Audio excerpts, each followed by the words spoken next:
நமஸ்தே குட்டீஸ். நம்மளோட குட்டி ஹிந்தி லேர்னர் சேனல்ல தமிழ் வழி ஹிந்தி கல்வியில பகுதி 42 எதிர்காலம் ஃபியூச்சர் டென்ஸ், அதாவது ஹிந்தியில பவிஷ்யகால் அப்படின்னு சொல்லுவோம். அதுக்கு ஆண்பால் விகுதியில இந்த கடைசியில எப்படி சேஞ்ச் ஆகும் அப்படிங்கிறத போன வீடியோல பார்த்தோம். இன்னைக்கு பெண்பாலுக்கு பார்க்கலாம். எழுவாய் பெண்பால் ஆனால் ஆ ஏ இ விதிப்படி விகுதிகளின் கடைசி எழுத்தான கா கே என்பவைகளை கி என மாற்றுக. இப்போ கீழே கொடுத்துருக்காங்க பாருங்க.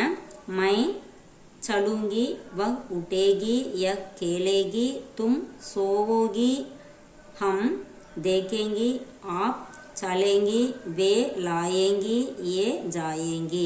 இதுக்கு விதிவிலக்கு கொடுத்துருக்காங்க ஆண்பாலுக்கும் பெண்பாலுக்கும். ஃபர்ஸ்ட் ஆண்பாலுக்கு பார்க்கலாம் எப்படி விதிவிலக்கு என்னென்ன வருதுன்னு. ஆண்பால் பி அப்படின்னு வரும்போது மை வரும்போது பிவுங்கா, யக் வக் வக் யக் ரெண்டுக்கும் பிஏகா, தும் வரும்போது பிஓகே, ஹம் ஆப் வே ஏ இது ப்ளூரல் ஃபார்ம், அதுக்கு பிஏங்கே அப்படின்னு மாறுது. அது மாதிரி ஒன்னொன்றுக்கும் பாருங்க. தே அப்படின்னா கொடு, தூங்கா, தேகா, தோகே, தேங்கே அப்படின்னு மாறுது. அடுத்தது லேக்கு பாருங்க. எடு அப்படிங்கிறதுக்கு லூங்கா, லேகா, லோகே, லேங்கே.